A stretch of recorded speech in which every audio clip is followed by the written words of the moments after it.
Okay, people. Good morning, and it's time for some E&L conversation. We're getting into your marriage, the marriage that you're hoping to have, the marriage that you already have, the marriage that you lost, and you're preparing yourself to get into a new one. Yeah, all that is marriage. So we. Well, it's the truth. I mean, marriage comes in three stages for people. People are now getting married. People are already in it, want to get out. People are, enjoying it. And people are also out and trying to get new ones. Yeah. So we're going to be doing finances in marriage. Now, a lot of things are bothered on finances, I mean, in marriage. If you want to have a vacation, which I am craving for by the day, it requires money. Okay, and so you need to have a certain foundation when it comes to finances in your marriage. And so today we're going to be having that conversation, and it's Wednesday. It's Kobe Jackson in the house. Yay! Hi. Hi. Really, did you have to have that very wide I smile? know, right? I know. I'm with you. You have that effect. Yes, When I'm here. I'm glad that I do. Yeah. So I wanted to talk about finances in marriage because it's one of the reasons people think their spouses are not good enough. They feel like we maybe want different things, or I mean, you're not giving me what I expect. Yeah. How do we live our lives as married couples such that finance doesn't become a reason for a breakup? I know they won't. Well, there are many reasons why usually people divorce because of the finances in the home. I mean, there are a number of them, and quite a recent research that was done. Finance is actually one of the big issues why that cause divorces in the home. I usually say that let's have a very simple approach to it. Let's go back to the foundations and the basics. Okay. Sit down. See, we are not, again, my mantra. We are not intentional about marriage enough. So we need to be intentional about every aspect of our lives. Okay. Finances being one of them. Sit down and draw a plan with your spouse. Draw a plan with your spouse. Define the budget items, your expenditure, your income, the things that what your preferences are, what our preferences are, how we are actually going to manage these finances. But unfortunately, because we come from a society that is male dominated, we allow everything for the man to decide that this is what I'm going to do, this is how it's going to be done. And the wife, sometimes even very well educated women have been programmed to think that we have to look up to our husbands to decide what we do financially, instead of sitting down to collaborate with them. Hey, let's sit down, let's draw. So I think that if we start doing that, there'll be a significant improvement on divorce rates based on finances. It's not as simplistic as I've put it, but that's a starting point. Yeah. Okay. So now let's say we're both not financial people. Yes. And we don't want to start off by going to get a financial consultant or anything. Yes. So what are the basic things we should be looking at if we want to start to table our finances? Very simple.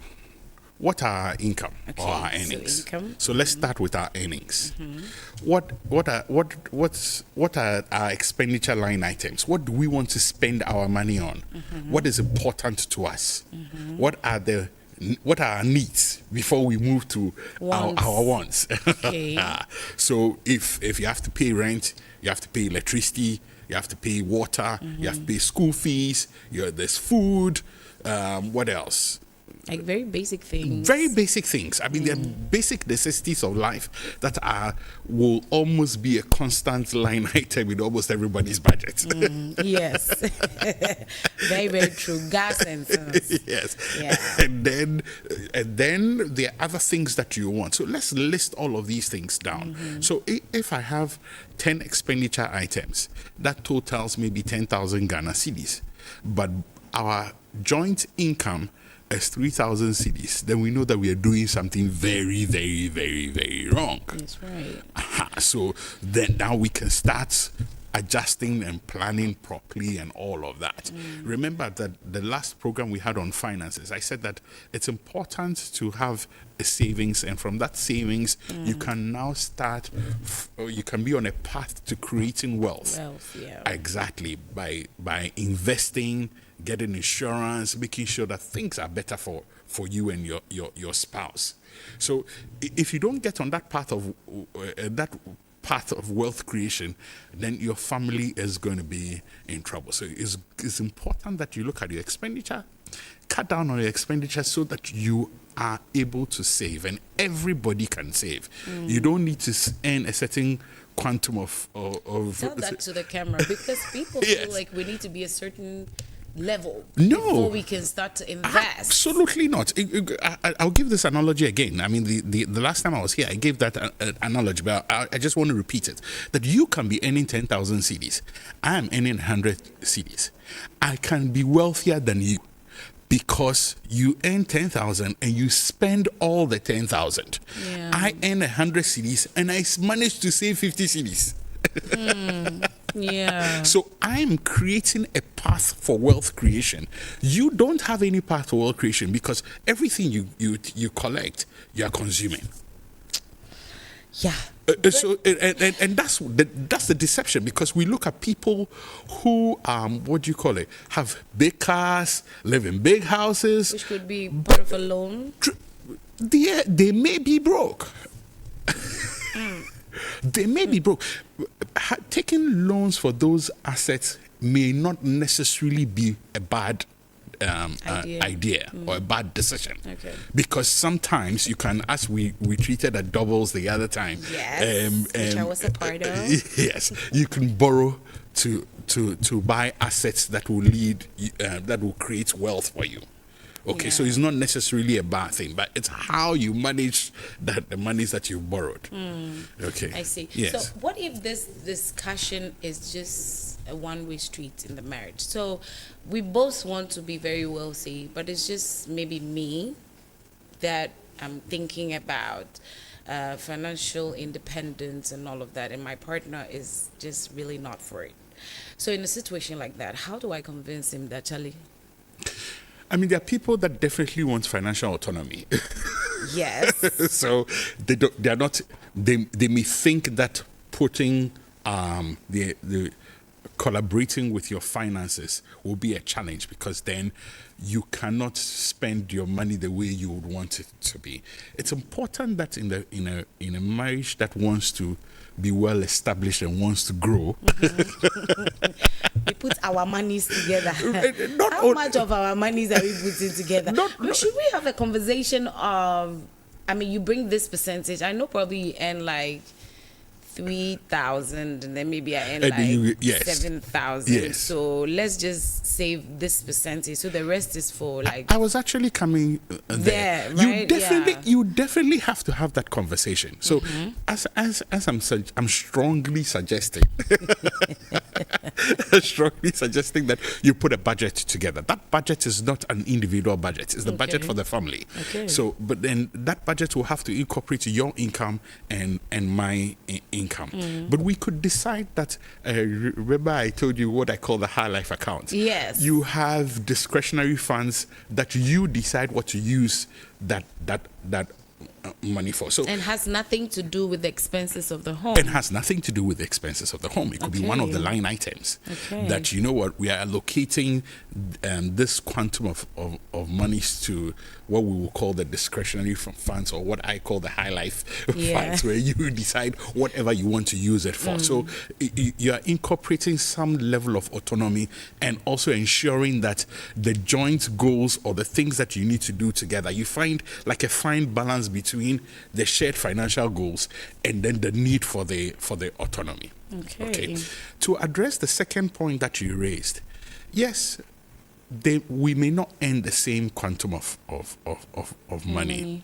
So the way to deal with this, what I suggest, is that you look at equitable contributions rather than equal contributions. Okay. Equitable contribution says that let's deal with a percentage. So let's contribute 50% of our income into the pool.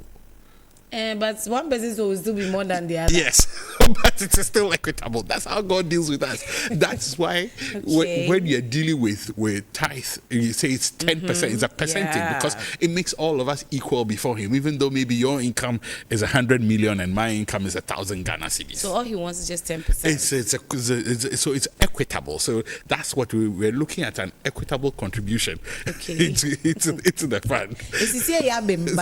No, I see. I mean, because if we're giving the chance for us to do the equitable contribution, and 10% of my salary is like a chicken change or a drop in the ocean compared to yours. Yes. Well, again, what were your motives for getting into that? Well, to save, to actually. No, not to I mean, I'm even talking about the marriage in totality. So that, for example, thank you. I'm a good student. Thank you. So if you're focused or you understand the qualities or the characteristics of a good husband or a good wife, then or you share in the vision for a true marriage, as in a partnership, a collaboration, sharing your resources together, then you may not necessarily have, and I'm choosing my words carefully, you may not necessarily have a challenge with equitable contribution, because and the tables could turn. It could be that today you are earning 100 million, tomorrow you start, for one reason or the other, life is interesting. Stuff can change. Yes, life is very interesting. Anyway, well, are you part of the people who are going to invest? Well, I am part of it, and you should start to have conversations about that. We're investing into our future. We're trying to be independent financially so that we can actually go for vacations and not come back and cry. Let's go for a break, and then when we get back, we'll get deeper into equitable contributions and then equal contributions. You don't want to go nowhere.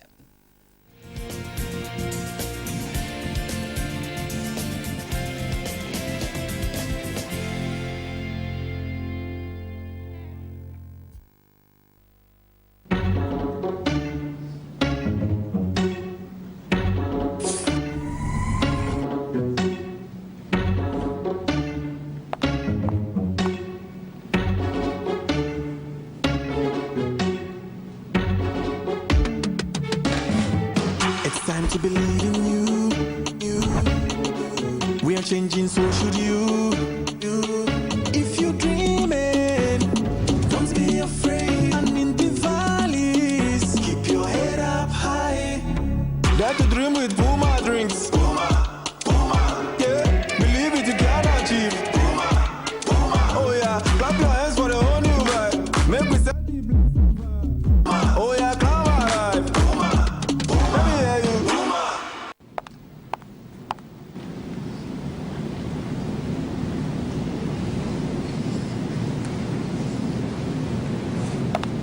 Puma Drinks, a whole new vibe. Another quality product from Casa Precon. This advertisement has been vetted and approved by the FDA.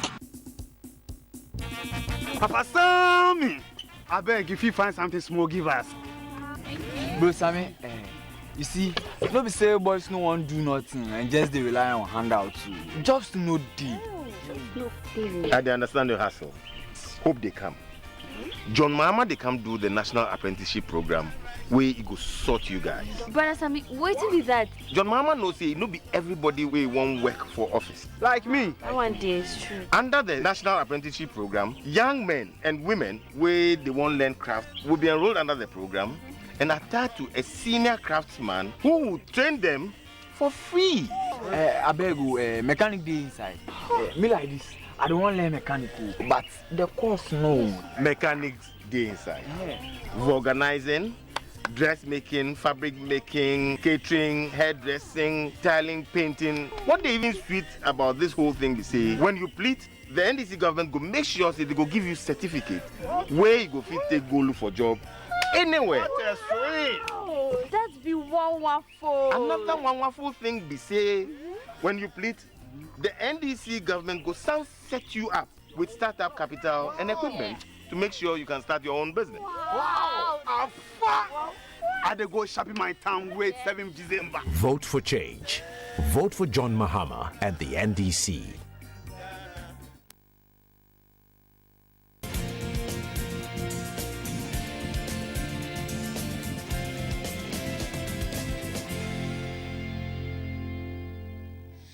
Okay, welcome back. We started to have a conversation about equitable and equal contributions to your finances in marriage, and Mr. Jackson has been butchering it, killing it. Yeah, you're doing a great job. So equitable, yes, that's where we were. We're about wrapping up on that. Yes. Yeah. So I was saying that let's think in terms of equity rather than equal contributions. And as I explained to you, we may not be able to earn the same quantum of cash. So it will rather be better to say that let's contribute a certain percentage. So that's the equitable contribution that I'm speaking about.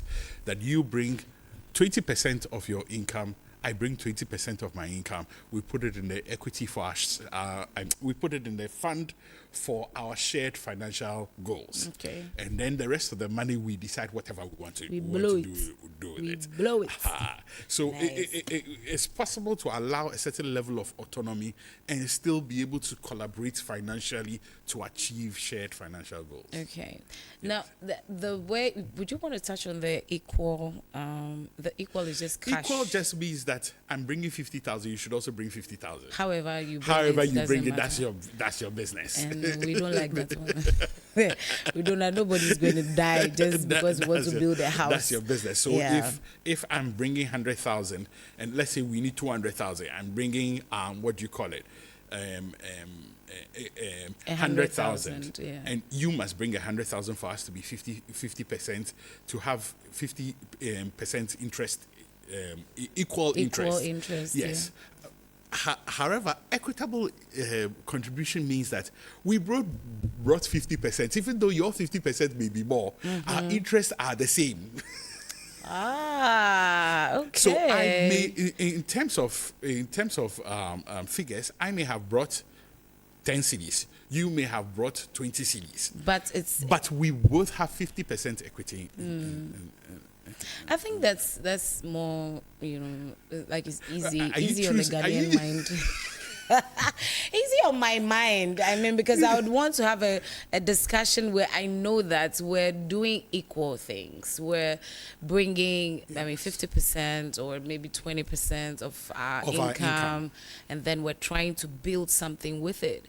Because, in the event where most homes have the men taking care of the women, and so, they always say that even if a woman says she doesn't have money, she has at least 1 billion somewhere, which she will not disclose. So the woman always comes off as she doesn't have a lot of money. So if you are bringing equal amount of cash, that's not going to augur well for that kind of, woman. I don't think that it's an issue of the women don't have.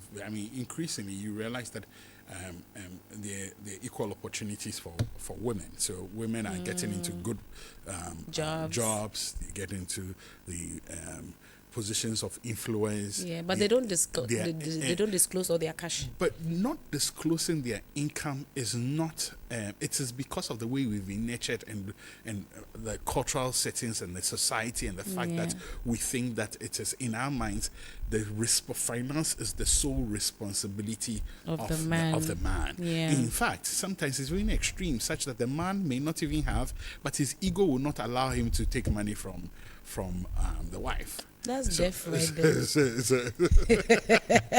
You should be able to take money from your wife, and we're moving on with our lives. Yeah, but you should understand that in certain cultural settings, it is not allowed for the man to have to take money. Their ego is bruised. It is demeaning as a male figure. Charlie, we are hot too. Everybody's hot. That's not how God intended it for it to be. We should be able to. It's hand go, hand come. We should share. It's a two-way street. We should share. Yes, we should share. In all honesty. Even though some of the women like to share half and use the rest on a Gucci bag or something like that. It's the transparency that brings the issue, because we do not bring our total income we are not transparent about how much we earn. So we don't know, I don't know how much you earn. You are not also sure how much I earn. Sometimes the man may be transparent, but the woman may not necessarily be that transparent. Again, because of our cultural setting. Sometimes the man also may not be transparent because he thinks that in the woman's mind, once I have money, I should spend on her. That's right. So I'm not going to disclose how much money I have, and then I don't know if I told you this story. I was going out with somebody, a couple, and then I was much younger then, very, very young. I just started driving. I took my father's vehicle, and I had to take this couple somewhere. So I didn't have money at that time, so they had to buy fuel. So we get to the fuel station, and then the guy gets out of the car and comes to me and whispers in my ear that Ibo, Patro Missy Kasha socks. The pede be you who the Miss Kasha socks. What? Yes. Hey. His money is in his socks. He doesn't want the wife to know that he has money in his socks. So if I have money somewhere, if I have my father's money or something with me, You should I should use use it. and then later on he reimburse. I mean, I remember that I was very young, but I remember that story very well because I was like, wow, this is weird. I mean, it was new to me.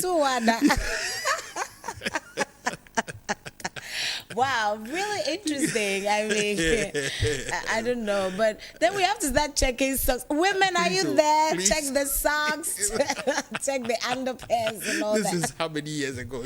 Well, you may never know. Stuff like this just don't die. Yeah, But no. I mean, Mr. Jackson, in a case where we're in a society, well, now I know that most women get to work and everything, like you Yes. said. I mean, there's inclusiveness and everything that's Yes. happening around. But in the home system where the man is the one head of the house and financial head at that, and the woman has probably been forced to stop her job so that she can take care of the home and the kids. Yes. In that situation, how do you put resources together to get stuff done? No, so again, I would suggest that that decision cannot be taken by one person. That you stop work and come and sit at home. If you say I should stop work and come and sit at home, we still need to put a financial plan in place. How are we going to fund our activities, and how are we going to ensure that the fact that you are bringing the income does not necessarily give you full control over the rest of us. So once the couple decide that, well, I mean, many of us we grew up in homes where our parents were what did they call them? Housewives. Is that what they call them? Mothers were housewives. Yes, our mothers were housewives. Yes. Yes, our mothers were housewives. So they decided that she will stay at home, look after the children, and then the man goes out to bring the money and be able to take care of her. Well, if people want to still practice that, I think that is fair. We are allowed. God allows us to make big choices, so it's a fair thing. But then let's sit down and discuss our finances. How are we going to what kind of lifestyle? What's our standard of living? How are we going to finance that standard of living? How are we going to ensure that my financial needs are met? So I may stay at home, but then let's agree that, okay, maybe you have to give me some stipend or pay me or something, so that there are personal needs that I will have to be able to take care of. Yeah. So I don't have to come to you every day for, I need to buy, I almost mentioned salt. Thank you. That's a safe one. That's better than bra. I just messed it up. I was avoiding that. Well, I'm paid to say it, so I'll say it. So I think that, you see, in marriage, communication in every aspect is very key. Yeah. So the lines of communication have to be opened for all of these issues. You have to sit down and discuss your finances. It doesn't matter that I'm a housewife. I need money. Things have to be done. So let's sit down. It's okay if your choice is that, or if we've both agreed that I should be a housewife, then let's look at how I'm going to be financed, so that the I things can that also need to contribute. be, yes, I can also be. You don't necessarily, your contribution is not putting money on the table. Your contribution is in the investment in the children, because as we're saying when we're offset, it is possible I may be in the office working, my wife may stay at home, but it is great value. Money may not be able to buy the upbringing of the upbringing that children. I want and for my children. So if I want it, then I should be ready to finance it. Well, now when it comes to financing and investment, that is a risk job. Yes. Some people are risk lovers, others are risk averse. Yeah. How do we manage so that, I mean, couples are able to overcome, their different Yes. risk tolerance? Again, in the spirit of sharing and the spirit of tolerating each other and the spirit of open communication, you discuss these issues and you consider the perspectives of the other person. And there's nothing wrong with starting slow or starting small. So start from their low risk investment opportunities. Start from that point and gradually get the person, grow with the person. Okay. Instead of, and that's why I say that if your attitude in marriage is that you want to solve, you want a result, you find a way. Where there's a will, there's always a way. So if I want to be able to continue living with my wife for the rest of my life, I was telling somebody the other time that if you marry at the age of 30 and God blesses you to live, both of you, to live up to 90, it means you have 60 years of your life with that person. You better start deciding to make things work very early. Yeah, Otherwise, that's you have true. 60 years of a miserable life. That's very true. And 60 years without you even knowing, because you don't know what tomorrow brings. Yes. Yeah. You see, so if I want the ultimate, I want my relationship to grow. I want my marriage to be better established. I want to go through a lifelong experience with my spouse. Then I'll be sensitive towards her thoughts and her feelings, and find ways in which we can achieve what we want to achieve, incorporating her thoughts and her feelings. So it's okay that you are risk averse. Let's start with low risk investment options, and then we can then gradually move to options that may fetch us, because obviously with investment, the higher the risk, the bigger the returns.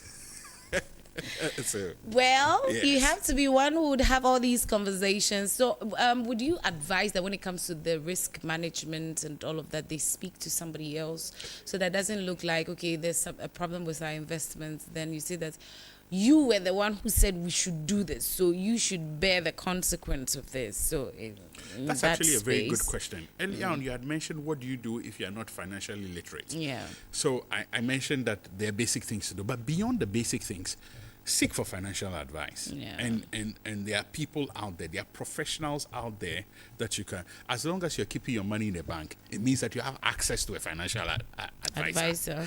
Yeah. So walk into your bank or your what do you call it, so savings, whatever company you're saving your money, we're walking there and then speak to the person for you to be able to evaluate what your options are, considering the amount of money that you have and for the period that you want to do the investment, and then you'll be given advice. So yes, financial advice is always very important and very necessary. Yeah. I will strongly advise every couple that wants to, unless you understand that you're financially literate.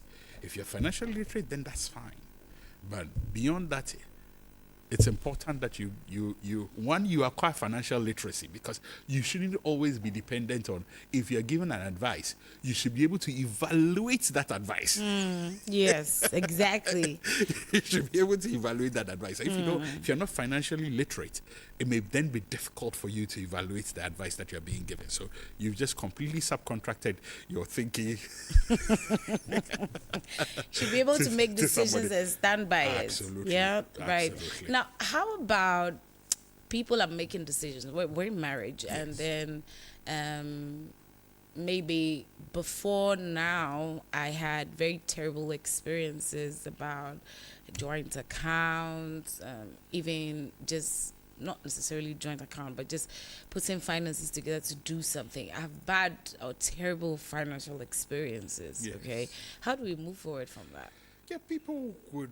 I mean, again, before you marry, you've both had different experiences. Yes. And sometimes we carry our experiences Into into our future. Yeah.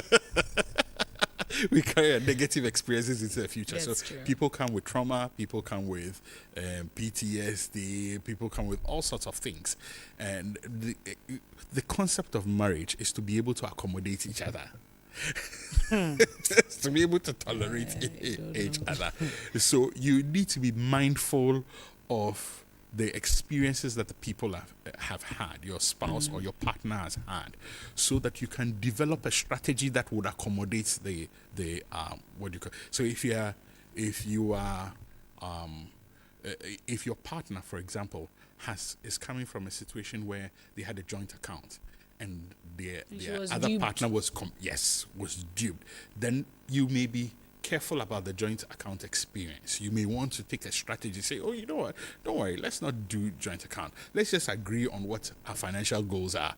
When we need to spend on this, we'll both bring the monies, but it's with you, so that you don't think that, I'm just making a suggestion. You don't think that I want to just take your money away from you, especially when maybe that partner is earning far more Yes, than you. There's you, also always his this assertion. He's in for the money, or she's in for the money. I remember there was this wedding that was on social media. Everybody was saying the guy was just there for the money. I mean, the lady was a lawyer. What did he know was that the guy was also a businessman on the side. But because the lady looked, okay, she's from a good family or something like that. And looked a lot more wealthy. Exactly. So with this person, again, it's our society. Our mindset is that people marry because of wealth. People, so I mean, those kind of rumors and gossip, it just comes. Is as a result of who we are. Yeah. It's as a result of the kind of people that we are. It's evidence of our thinking, our thoughts. As a society, we like good things, and we like to associate ourselves with high and mighty, which is not necessarily a bad thing. But the motive of it, if it says that I'm just going to take and I'm not going to be a giver, there's nothing wrong with marrying a wealthy person. But it is when you want to dupe that person, or you want to go and take and then have a selfish interest in that relationship.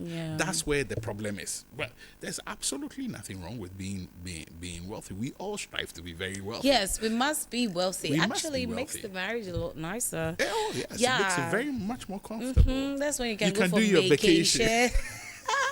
Yes. Viewers, I think that at this time I need to do an appeal on behalf of. Please do. Should I put the account number there? Yes. Appeal for vacation.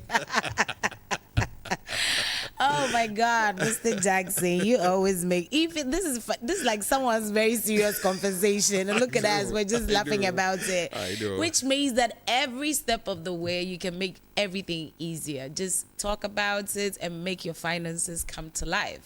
Very soon you should be watching us live on Facebook and other things, not on traditional media, because why not? You've traveled. Right, now let's get into some birthdays, shall we? All right. The very first one, it says, happy birthday to Mr. George Boache Yadom, a PhD student in Ghana and modern linguistics in Hungary. Oh, okay. Yeah. May God increase you on all fronts. Enjoy your day, George. Happy birthday to you, Mr. George Boache Yadom. You're in Hungary right now, and you're enjoying your birthday. May the good Lord bless you and keep you. And the next one, it says, happy birthday to you, Jessica Drea.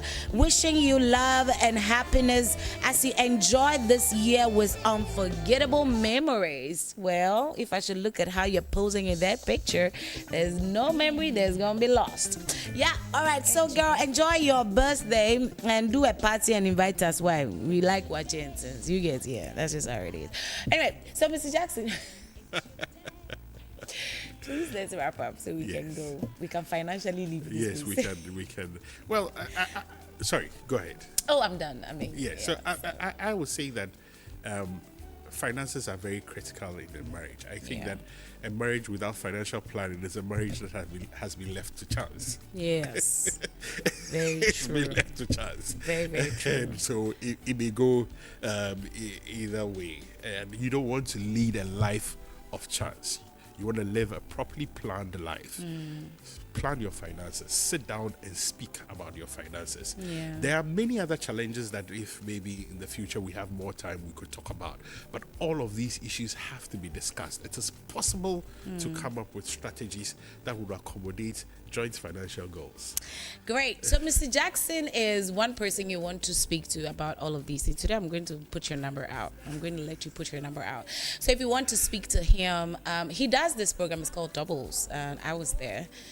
Twice. They gave us great food. That's what I should say first. And then they gave us some wild financial tips. So now I know about good debt, bad debt, and ugly debt. So you want to be at Doubles sometime. But before Doubles, you should be speaking to Mr. Jackson whenever you want to, so that, you know what you're about. You know what time it is? Yeah, that's what it is. So, Mr. Jackson. Yes, so if you're interested in getting in touch, you can call 054 0126 355.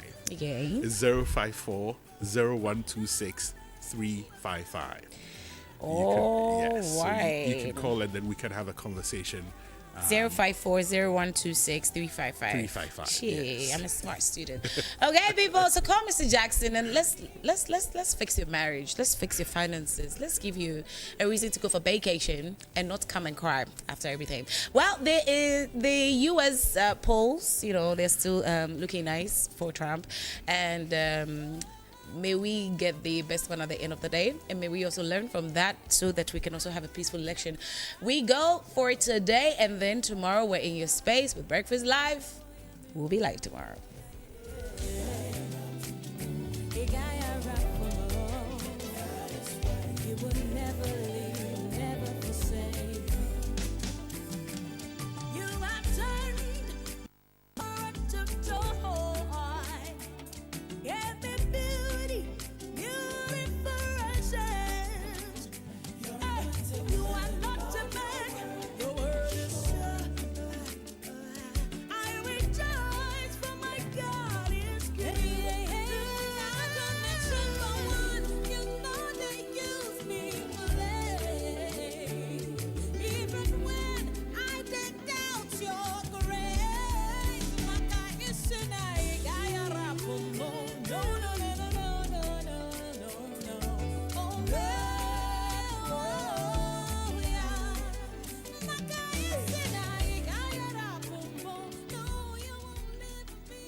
Oh, baby, Bia Dela, show me if you know. Me, I'll show me if I'm a prophet with you for my clan. I'm a da asafwa. Your friend better prayer city. Now show me the no so say Nyame come about. Na Nyame come about the Nyame me to me a bro adwin and intercessor. Let me tell you something. There is power in the blood. And to read the 1 Corinthians chapter 2, verse 4 and 5. Paul said, my speech and my preaching was not with the enticing words of my wisdom, but in the demonstration of the power and of the Spirit, so that your faith should not stand in the wisdom of men, but in the power of God. Okay, 1 Corinthians chapter 4, verse 20. The Bible says, also the kingdom of God are not in words, but in power. Okay, 2 Timothy chapter 1, verse 7. Also God has not given us the spirit of timidity, but the spirit of power. Okay, Psalm 62, verse 11. Also, once God has spoken twice about it, that power belongs to God. Okay, Psalm 29, verse 4. Also, the voice of God is powerful. The voice of God is majestic. Okay, Isaiah 40, verse 29. Bible says it gives strength to the world, and to whom will like man, the word of God says, increase power. Show me